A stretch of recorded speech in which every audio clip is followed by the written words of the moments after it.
저는 좀 냉정한 사람이라 진짜 누가 무슨 얘기를 했을 때 나는 저걸 할 수 있는 사람인가 라는 말씀을 드립니다. 한국교회 지금 가정교회가 유행입니다. 그죠? 전 가정교회를 하는 사람은 아닌데 저는 해외 사역을 다니면서 가정교회 때문에 교회가 깨진 교회에서 집회도 했고 또 인근에 있는 교회가 깨졌다는 이야기도 들었습니다. 그 이유는 뭐냐면 가정교회가 제가 지금까지 봤던 여러 형태의 프로그램, 가정교회도 저는 뭐 프로그램의 일환이라고 보는데요. 그 프로그램 중에서 가장 리더십이 강력해야지 가능한 프로그램입니다. 근데 리더십이 없는 분이 가정교회 세미나를 듣고 와서 가정교회를 합니다.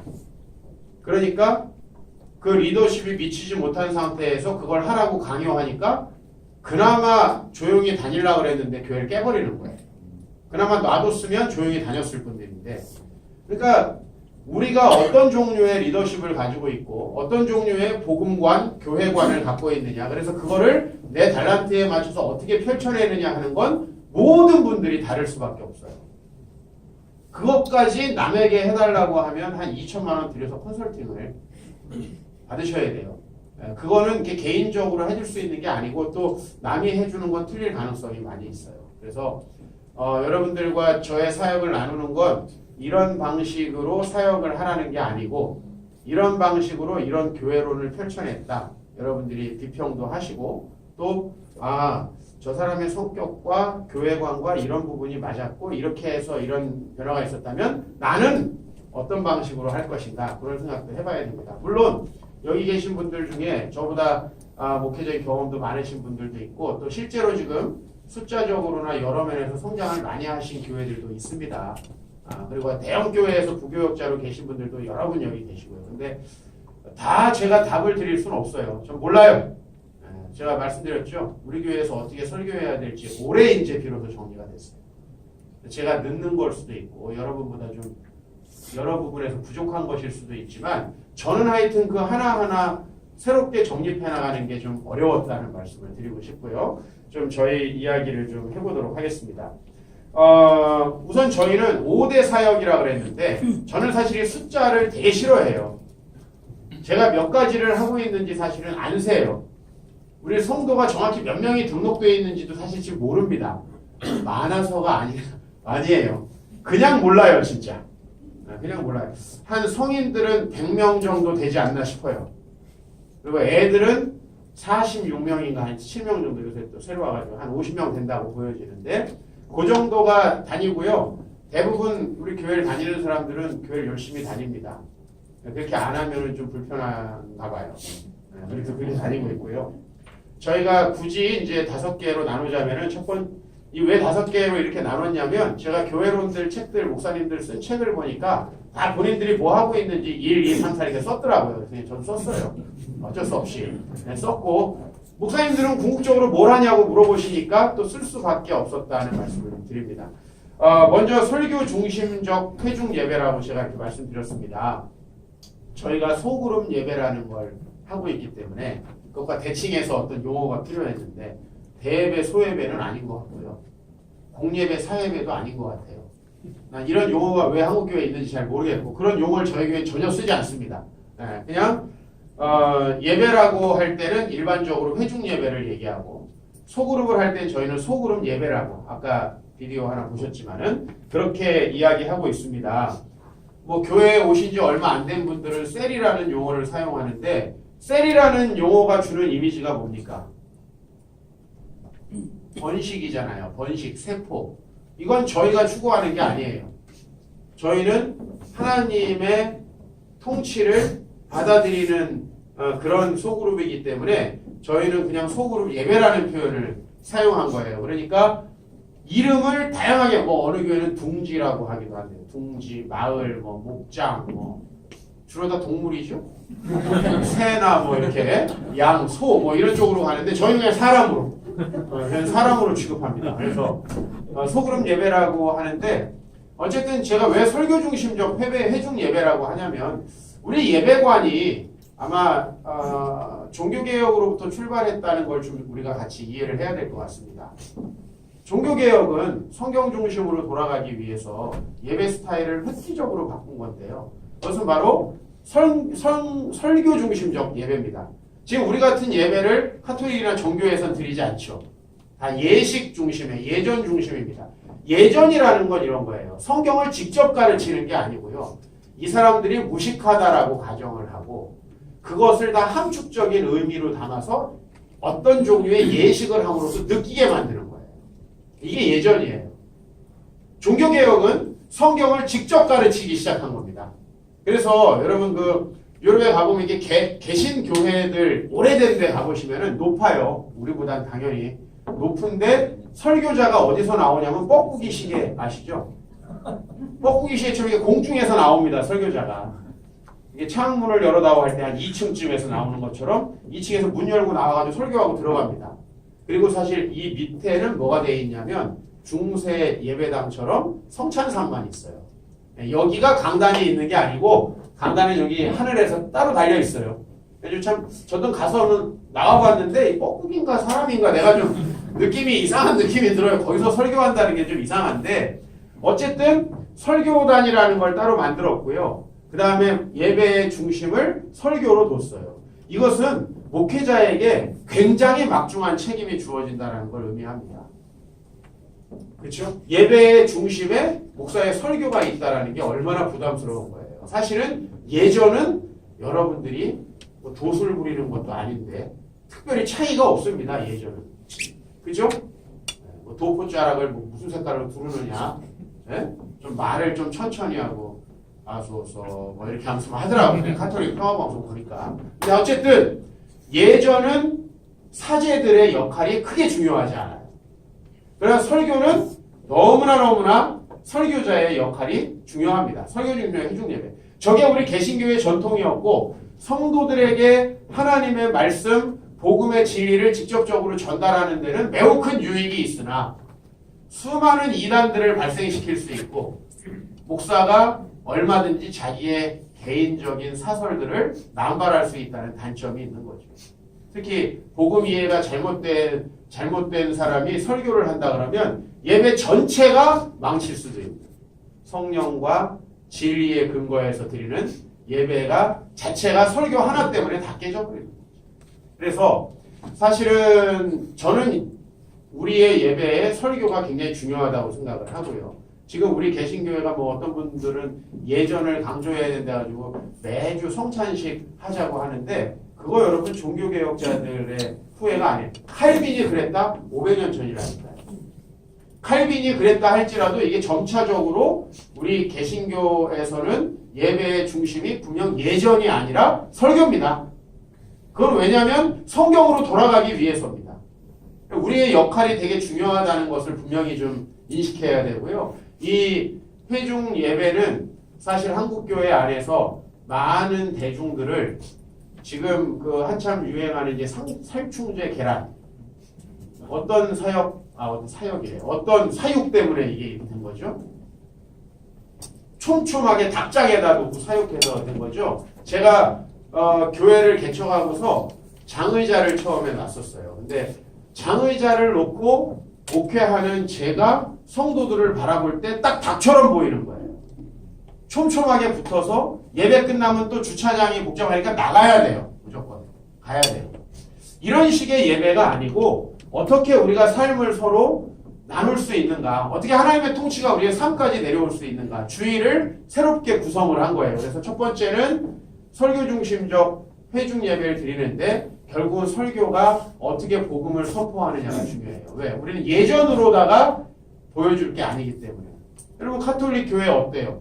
여기 교회에 가보면은 여기에 예수님의 12행적, 태어날 때부터 돌아가실 때까지 이렇게 그림을 그려놓는다든지 또 저희 예전에 살던 집 근처에 삼성단 성당이 있어요. 거기 산에 그게 다 이렇게 예수님 태어났던 장면부터 이렇게 산에 다 구현이 되어 있어요. 이렇게 코스로 순례 한번 하는 거예요.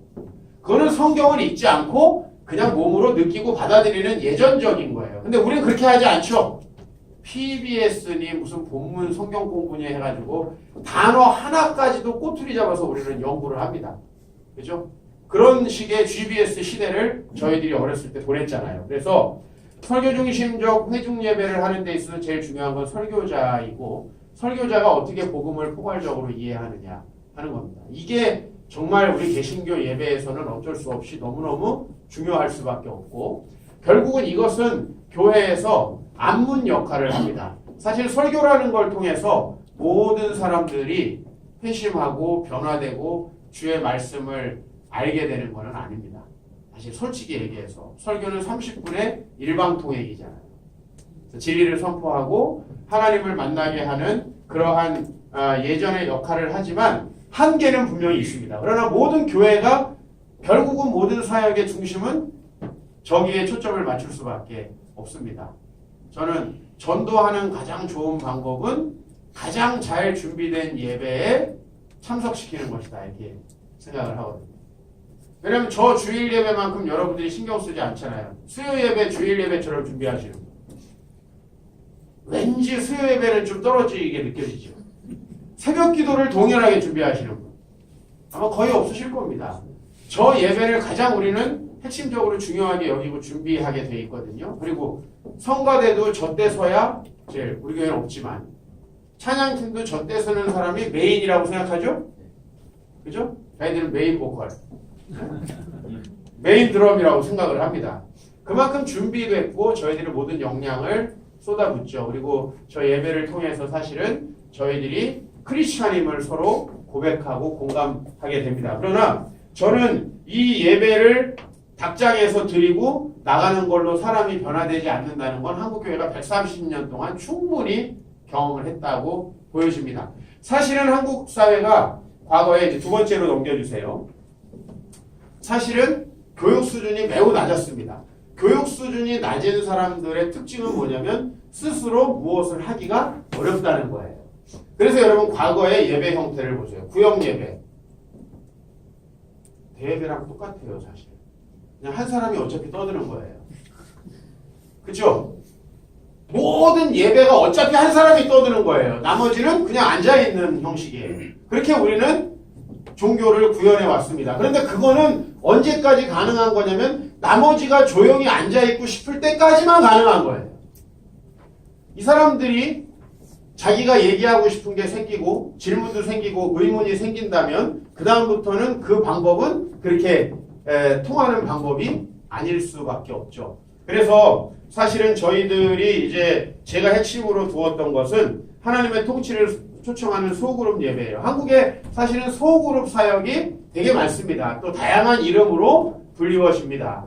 그런데 저는 소그룹 운동이 일어나는 것의 궁극적인 목적이 무엇이어야 되는가? 결국은 하나님의 통치가 삶에 어떻게 임하게 하는가의 측면에서, 즉 우리가 예배 시간에 주로 성경을 텍스트로 나눈다면은 우리의 소그룹 예배의 텍스트는 삶이어야 한다 라는 거죠. 그래서 저는 이 소그룹 리더한테 그동안에 가장 많이 질책했던 게 뭐냐면 이 지금 저희 교회는 30, 40대가 가장 많은데 이 사람들은 GBS를 했던 세대예요.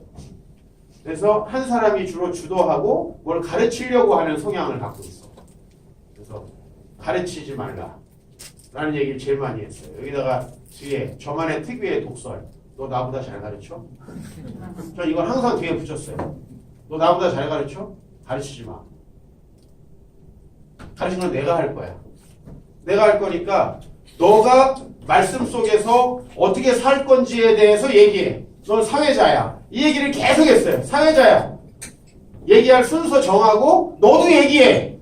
너가 티칭하려고 하지 말고 야 우리 목사님 설교 이렇게 했으니까 이렇게 살자. 그 얘기 하지 말고 작은 곳에서 목사 흉내내지 말고 그 얘기를 굉장히 많이 했어요. 왜냐하면 나머지 성도들도 많은 이야기를 할 수 있고 자기들의 삶의 결국은 삶에 하나님의 말씀이 어떻게 적용될 수 있는가 하는 것을 우리가 생각하려면 삶을 결국은 이야기를 해야 돼요. 그러나 지금까지 우리의 예배는 삶을 이야기하지 않았어요. 심지어 우리 장로교 보수적인 목회자들은 설교에서조차도 삶의 얘기를 별로 하지 않았어요.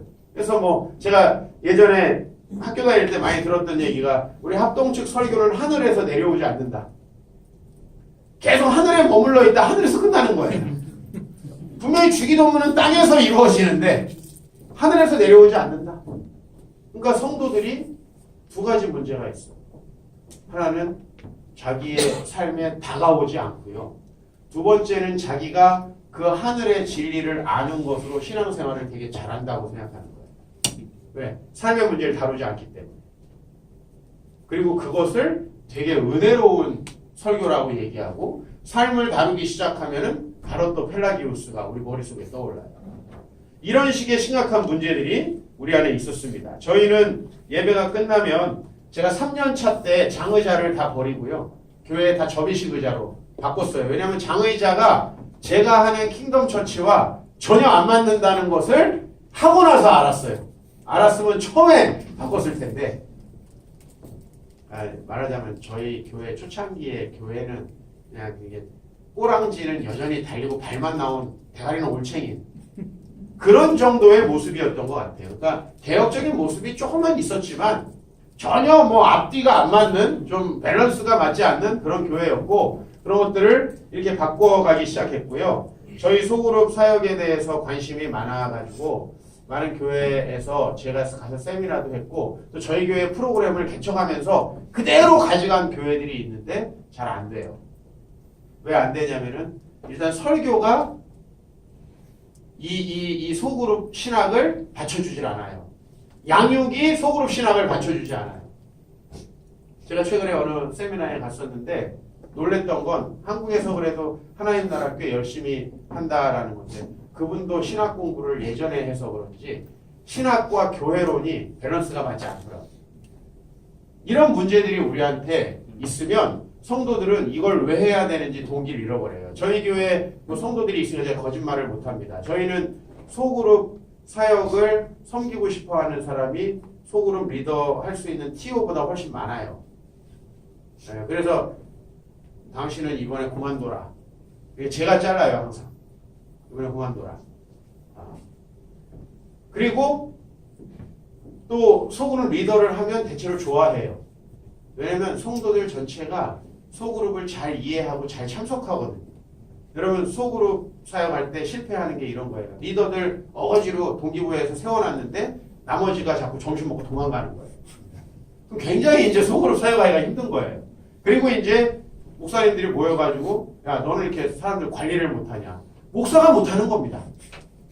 이미 성도들이 소그룹을 왜 해야 되고 그것을 하면서 뭘 해야 되는지 전혀 모른 채로 점심 먹고 남아야 된다라고 하니까 도망가고 싶은데 그 사람을 원수로 잡아요. 원수로 잡아요. 저희는 처음에 소그룹 리더를 세울 때는 처음에는 되게 좋은 멤버들을 넣어줍니다. 옛날 리더들 그리고 나눔을 익숙해진 사람들을 넣어줘요. 그래서 자기가 리더를 잘하는 것처럼 느껴지게 만들어요. 다 잘 나오고 아주 잘하는 거예요. 즐겁잖아요. 그럼 소그룹 리더니까. 그러니까 그만둔다는 사람이 최근 2년 동안 한 명도 없었어요. 저희는 6개월 만에 한 번씩 소그룹을 손대는데 한 명도 그만둔다는 사람이 없었어요. 물론 제가 무서워서 말 안 하는 건지도 모르겠지만 적어도 제가 파악하기에는 그렇지 않아요. 네. 교역자들은 관두고 싶어 하는데 하여튼 성도들은 네. 자 그래서 하나님 통치와 관련되어 있고 세 번째는 저희가 기도회를 열심히 합니다. 많은 분들이 제가 이렇게 사역하는 걸 보고 제가 통성기도도 안 할 거라고 생각하고 기도를 별로 안 할 거라고 생각하는데 저희 교회는 매일 저녁에 기도회가 있고 제가 서울에 있는 한 대부분 제가 인도를 합니다. 저희 기도회의 특징은 뭐냐면 기도 제목을 정해놓고 어떤 내가 원하는 소원을 가지고 나와가지고 그거를 이루려고 하는 그런 기도회가 아니에요. 하나님의 뜻을 구하고 하나님의 나를 향한 내 인생을 향한 내 가정을 향한 뜻들을 발견하는 기도를 하라고 늘 말씀을 전하고 그리고 기도를 합니다. 일주일에 한 번은 찬양팀 풀세션으로 해서 아주 통성으로 기도를 하고요. 나머지 날들은 저희들이 자유롭게 기도를 할 수 있는 시간을 줍니다. 비슷해요.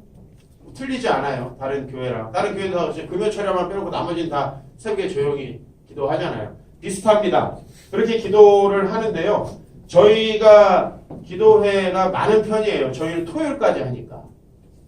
이게 좀 저희가 특이한 점인데 토요 기도회가 저희가 가장 많이 나옵니다. 토요일 날 저녁에 7시에 기도회를 합니다. 이거는 개척할 때부터 했습니다. 왜냐하면 이유는 단순해요. 금요일 날까지 바빠서 잘 못 와요. 금요 기도회도 바빠서 잘 못 와요.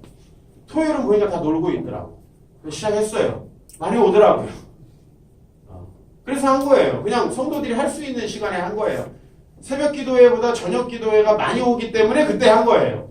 둘 다 하면 내가 죽을까봐 그러기 싫고. 네. 한 번만 한 겁니다. 뭐 큰 신학적인 의미가 있는 건 아닌데 저는 한국교회 기도의 방향이 바뀌어야 된다고 생각하거든요. 성도님들이 다 샤머니즘적 기도에 굉장히 익숙하죠. 아까 천국 하면은 옥황상제 생각하듯이 한국 사람들은 기도하면 일단 제목이 있어야 돼. 그리고 지 혼자 얘기하고 가. 기도가 대화라고 여러분 가르쳤잖아요. 그럼 적어도 30분을 떠들었으면 어떻게 해야 돼요? 30분 앉아있어야지. 아니면 1분 떠들고 1분 조용히 듣던지. 우리 기도는 그럴 필요가 없는 기도예요. 왜냐하면 내 소원을 들어주도록 얘기하는 거기 때문에 그냥 내가 끝나면 가는 거예요. 그건 사실은 킹덤 처치하고 전혀 맞지 않습니다. 하나님이 내 삶에 뭘 원하시고 어떤 뜻을 가지고 계신지.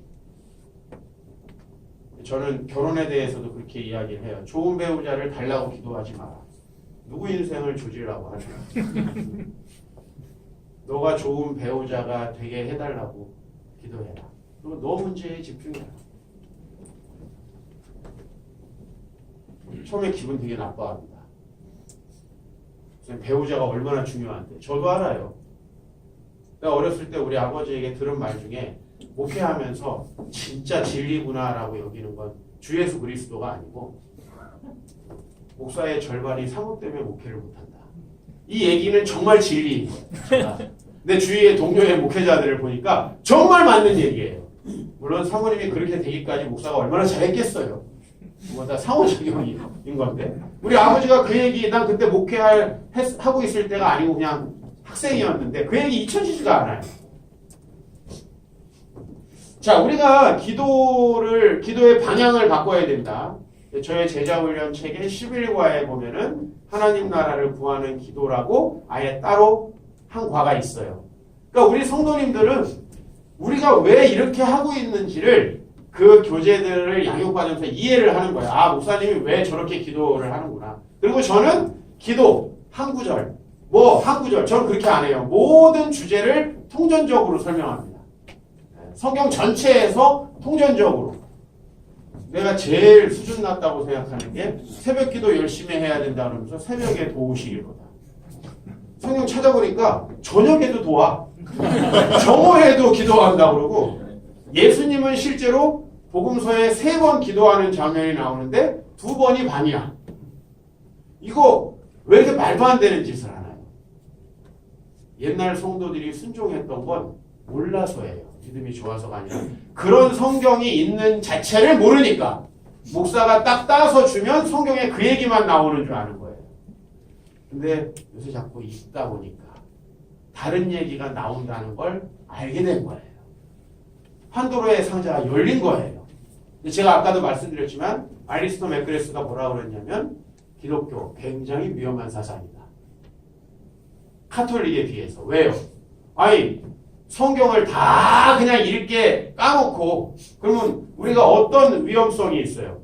잘못하는지 어느 구절 잘못 인용하는지도 다 안다니까요. 이걸 다 해놓고 하니 얼마나 권위를 잡기가 어렵습니까? 우리 개신교는 그런 종교예요. 그럼 굉장히 위험한 쪽에 오신 거예요. 사실 카톨릭이 훨씬 난데 여전히 아니 말도 안 되는 것도 믿잖아요.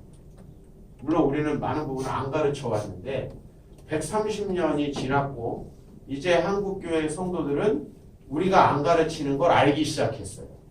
심지어 많은 교회 목사님들이 아니 내 마태복음도 모르겠는데 도마복음을 물어본다는 거예요. 성도들이. 우린 또 외경은 싫어하잖아요. 여러분 싫어하려면은 읽고 어떤 내용이라 싫은지에 대해서 알아야 돼요. 그래야 전문가라는 소리를 듣는 거예요. 그냥 싫어. 이건 안 되는 거예요. 네? 자, 그래서 기도에 대해서도 저희가 그렇게 나누고 있고 그래서 이제 저희는 예배, 처음에 성도들이 다 예배에 나오게 되죠. 그리고 저희는 예배에 나오는 사람의 99.9%가 다 소그룹 예배를 합니다.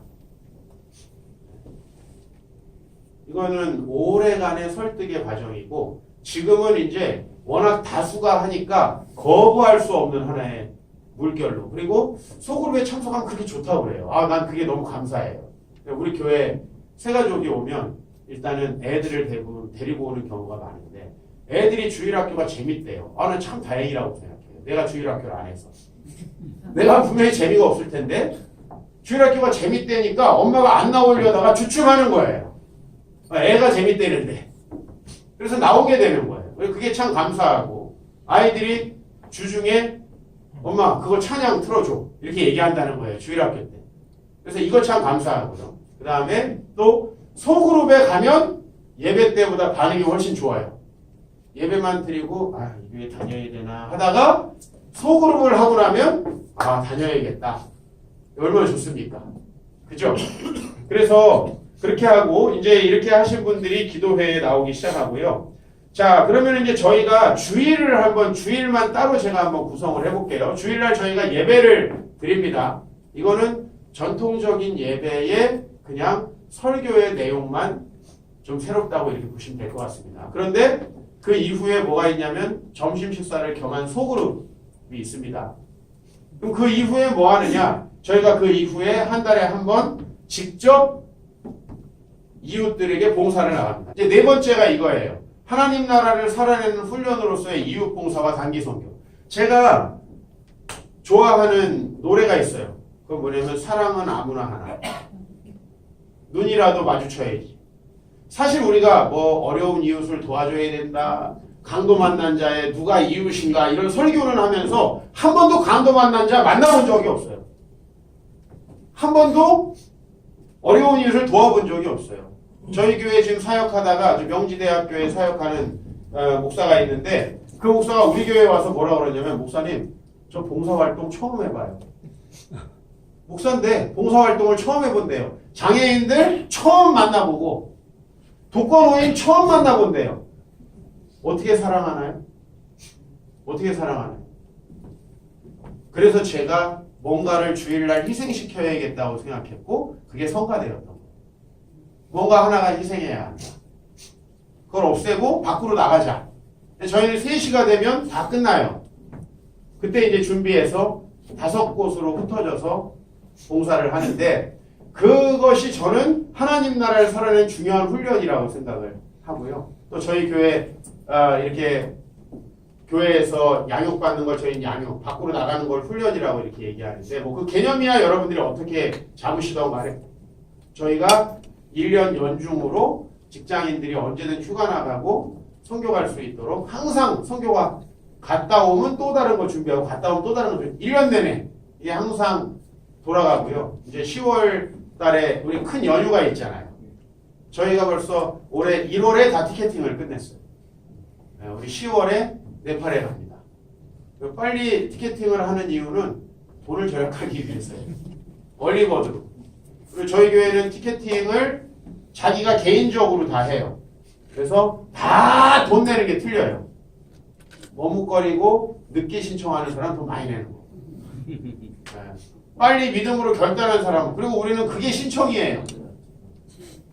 신청했습니다. 티켓 끊었니? 끊었으면 신청이야. 우리 주보에는 몇 편, 몇 시에 출발하는 인천공항 비행기, 돌아오는 거 몇 편 비행기. 그거만 딱 광고를 해요. 안 끊었으면 오지 마.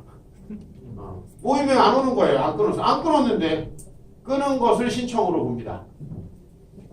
감사한 게 뭐냐면은 마음이 변하질 않아.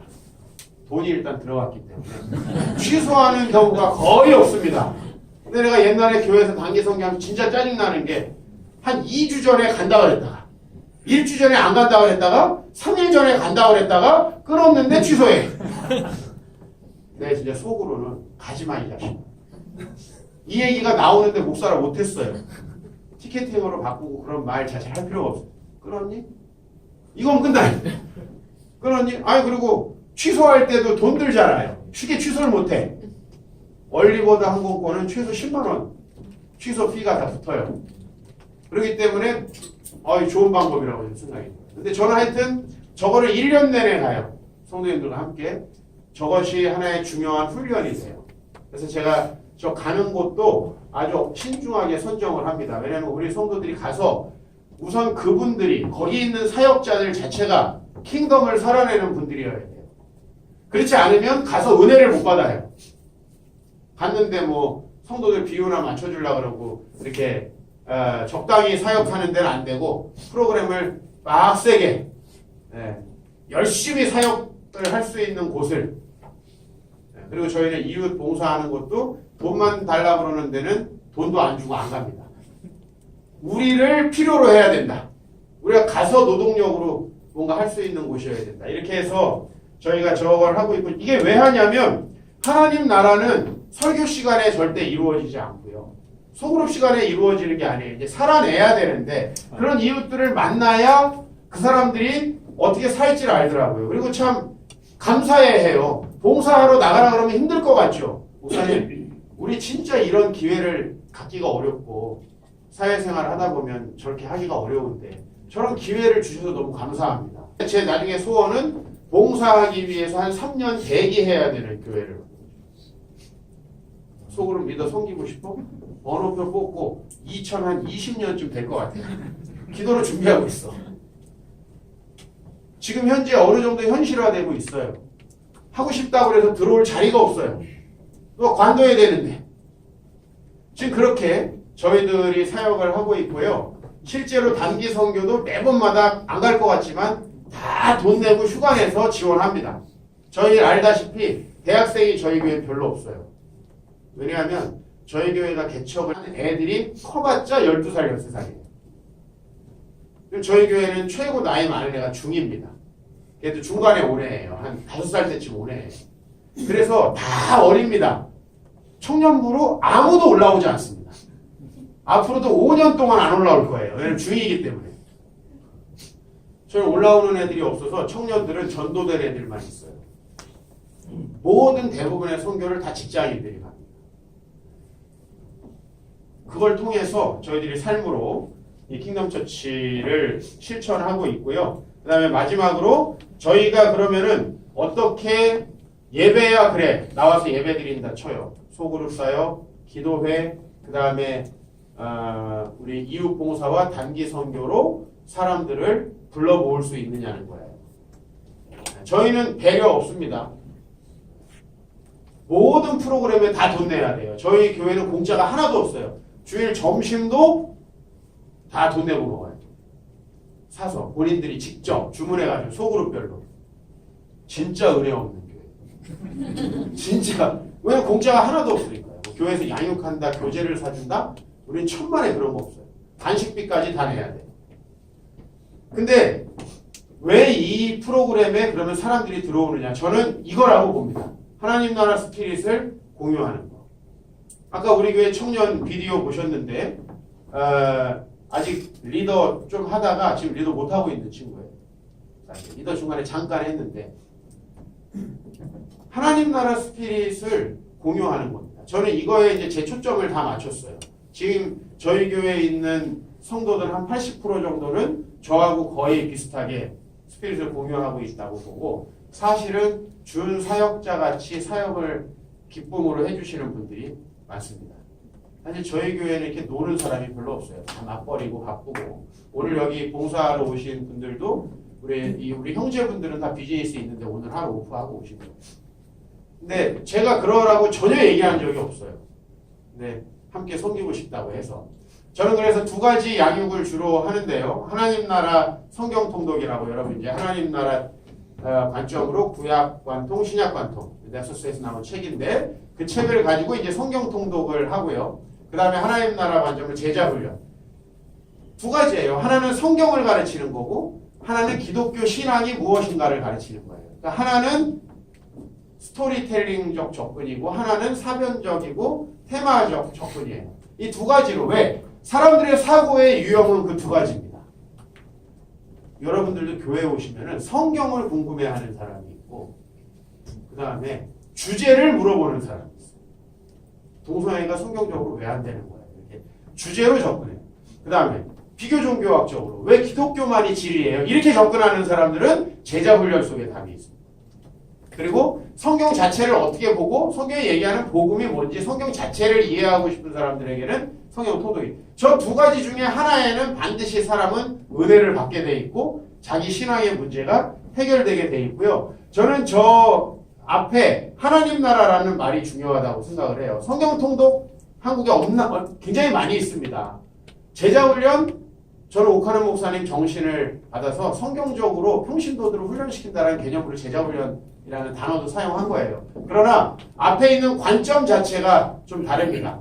저희 교회가 지향하는 복음과 복음의 다양한 교회론적 표현으로서의 우리 교회들의 모습들에 대해서 왜 우리가 이런 것들을 이렇게 해야 되는지에 대해서 설득하는 과정이 필요해요. 사실 그런 의미에서 현대 목회가 좀 어려워졌습니다. 과거의 목회는 그냥 까라면 까는 그런 목회였잖아요. 근데 그거는 그들에게 충분한 논리가 필요하지 않고 권위가 필요했기 때문이에요. 한국 권위주의적인 사회에서 권위로 누르면 했기 때문이에요.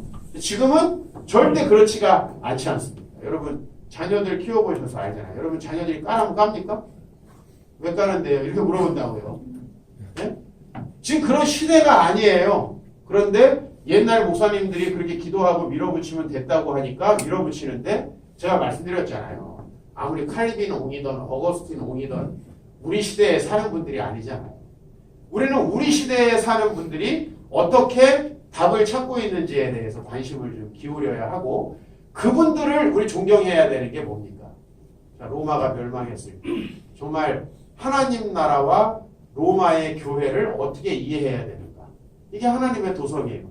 그 당시에 답을 찾은 거지 지금 우리의 답을 찾아준 게 아니라고요. 칼빈도 마찬가지예요. 루터도 그 당시에 자기의 문제로부터 출발해서 그때의 교회의 문제를 고민하고 찾은 거예요. 한국의 교회론으로서 가장 최근에 이 화석화되어 버린 교회에 대한 대안으로 나온 운동이 오순절 운동이잖아요. 교회에 대한 계속적인 대안들이 필요합니다. 그러나 우리가 알다시피 또 오순절 운동의 약점들이 또 있잖아요. 그러나 제가 인정하지 않을 수 없는 건 저는 장로교 목사지만 제가 해외 사역을 다니면서 특히 유럽에 부흥하는 교회는 펜사코스탈이 아닌 데를 전 한 군데도 못 봤어요. 프레스비테리아는 들어본 적도 없어요. 네? 우리 안에서 여기 동네에서 좀 우리가 세다 그래가지고 네? 우리 장로교 목사들 저는 좀 긴장해야 된다고 봅니다. 이 시대가요 펜타코스탈의 교회론적 표현을 원하고 있어요. 근데 신학적 문제들이 많았잖아요. 정립을 해나가야 되는 거예요. 도전들이 있었어요. 20세기의 오순절 운동에 대해서 그것이 새로운 교회론적인 표현들이었다는 걸 우리가 알고 이제 신학적으로 정립할 필요가 있다는 것이죠. 자, 그래서 그거를 이제는 성도들까지도 설명해 주기를 원한다는 것입니다. 성도들까지도. 아, 우리 교회는 아닌데요. 아닌 분들이 나가신 걸 거예요. 아닌 분들은 이미 나가신 걸 거예요. 그리고 지금 아닌 것처럼 하고 계시는 걸 거예요. 남의 교회 목사를 만나면 얘기합니다. 자기한테만 얘기를 안 하는 거예요. 요즘 외람된 표현입니다. 남편이 바람피는 거. 제일 늦게 아는 사람이 누구예요? 와이프예요. 우리가 우리 교인들의 문제, 우리가 제일 늦게 안다고. 객관화할 필요가 있습니다. 그리고 우리 성도들이 어떤 질문들을 가지고 있는지. 그래서 여러분, 최신의 독서들을 해야 돼요. 최신에 나온 책들. 왜냐하면 그 사람들요, 저도 책을 8번째 썼지만은 절대로 허공에서 책 쓰지 않습니다. 자기가 보고 듣고 경험한 내용들이 바탕이 돼서 책을 쓰게 돼 있거든요. 최신의 질문들이 그 안에 있다는 것이고 우리가 거기에 답을 해야 된다는 것입니다. 그래서 소그룹 예배 저희는 이렇게 했습니다. 소통, 치유, 모방, 변화. 이 네 가지의 순서대로 1번 소통, 2번 치유, 3번 모방, 4번 변화입니다. 그래서 소그룹 예배를 항상 이걸 저희 교회 성도들께 주입을 시키고 특별히 소그룹이 신생, 얼마 안 된 소그룹이면 소통하는 데 집중시키고 2년이 지났는데도 소통만 하고 있다. 제가 아주 엄중하게 뭐라고 합니다. 리더에게. 너네 만나서 하소연하다 끝나냐? 남편 욕하다 끝나냐? 최근에 있는 워크숍에서 한 소그룹 리더가 저한테 혼났어요. 왜 니네 맨날 남편 욕하다 끝나? 속으로 보고서가 처음엔 은혜로웠어. 사실적으로 막 남편을 욕하니까 이제 좀 있으면 바뀌겠지. 계속 욕하는 거야. 계속 욕해. 2년째. 내가 이번에 뭐라고 그랬어요. 언제 그러면 뒤로 넘어갈 거니? 자, 우리의 목표는 하나님 나라를 살아가는 사람들을 모방하고 싶은 마음으로 변화되는 것까지. 여기에 초점이 있고요. 여러분 이제 여러분 책에 168페이지부터 보시면 이제 새로운 교회 운동이 일어나려면 넘겨주세요. 한 장. 텍스트가 있어야 돼요. PPT 넘겨주세요. 자, 그래서 저는 제 책에서 세 가지를 분석을 했어요. 먼저 우리 대부분이 도시에서 목회를 합니다. 한국에 지금 도시화율이 90%가 넘었어요. 앞으로 거의 100% 시티에서 살게 될 거예요. 무슨 시에서 살게 될 텐데 도시를 우선은 분석을 했어요. 그 다음에 제가 그 다음 184페이지에서는 새로운 교회를 하려면 새로운 세대들을 변화시켜야 될 필요가 있어요. 왜? 우리 지금 사실은 나이가 많은 세대는 너무나 오랫동안 그렇게 신앙생활을 했기 때문에 스스로 변화된다는 게 굉장히 어렵습니다. 우리도 나이가 들면 사실 그렇게 될 거예요. 우리가 옛날에 했던 거 붙잡고 있다 죽을 거예요. 아마 뻔하게. 근데 세대를 분석해야 돼요. 제가 20세에서 40세까지 문화인류학자들의 책들을 참고해서 세대를 분석했어요. 그래서 저의 그 세대 분석의 중요한 키워드는 IMF 그리고 2008년 경제위기예요. 그래서 지금의 20대는 2008년 경제위기 이후에 취업한 사람들이에요. 친구들이 지금 20대고, 지금의 20대고, 그 다음에 지금의 30대는 뭐냐면 IMF 이후로 취업한 사람들. 이게 이제 나이가 조금 더 올라갈 수 있겠죠? 그렇죠? 그래서 앞으로는 아마 옛날에 우리가 486이라고 했던 게 586 막 이렇게 변하듯이 변할 텐데요. 중요한 건 이거예요. 저보다 조금 나이가 어린 분들은 IMF 이후에 취업하게 된 세대. 그 다음에 그거보다 그분들 10년 이후로 가면 2008년 경제 위기가 오고 더 힘든 시대가 찾아왔어요. 그 사람들에 대한 분석이 거기 실려 있으니까 그 부분 참고하시고, 그 다음에 세 번째로는 이 도시의 젊은 사람들이 가지고 있는 문화예요. 그들의 문화를 이해해야 교회론적 표현이 가능합니다. 그래서 목회라는 것은 결국은 우리가 왜 초대교회 하면서도 초대교회로 돌아갈 수 없냐면 모든 게 달라졌기 때문이에요. 그래서 초대교회라는 표어를 내세우는 건 좋은데 여러분 초대교회처럼 안 돼요. 우리가 새로운 교회론적 표현들을 만들어내야 되고 그게 바로 도시세대 문화를 분석해야 돼요. 그래서 그렇게 해야 새로운 복음 사역이 가능하고요. 새로운 복음 사역이 자리 잡은 게 바로 새로운 교회 운동이다. 우리가 이렇게 이야기를 하고요. 그 다음에 결국은 공동체를 어떻게 제가 만들어갔느냐 하면 하나님 나라를 누리는 삶이라고 저희 이제 새가족들에게 나누는 것이고요. 두 번째는 세계관과 야훼 내러티브로서의 기독교 신앙.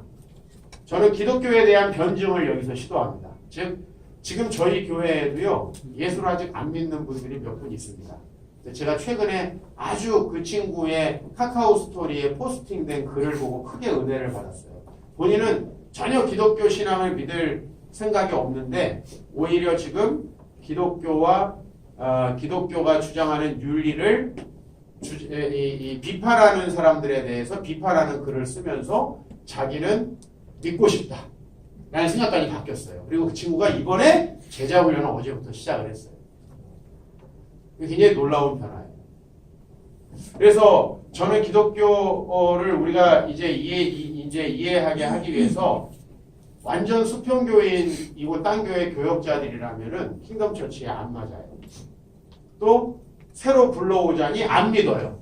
이 둘 중에 어느 한 부분을 깨트려야 되는데 세계관이고요. 저희의 그 양육의 목표는 야훼 내러티브를 주입하는 거예요. 이거 무슨 얘기냐면 이 야훼 내러티브라는 말은 월터 브루거만에게서 제가 차용한 용어인데 결국은 성경은 끝까지 처음부터 끝까지 하나님이 주인공이거든요. 근데 성도들의 마음속에는 돈이 주인공이고 인맥이 주인공이고 사랑이 주인공이에요. 어떻게 이 시대에 하나님이 살아계신 분으로서 활동한다라는 걸 증명해낼 것이냐. 이제 이게 야훼 내러티브인데요. 제가 그것을 이 시대에 좀 이야기를 하고 있고요. 그 다음에 하나님 나라 관점의 복음 이해를 통한 성경 읽기.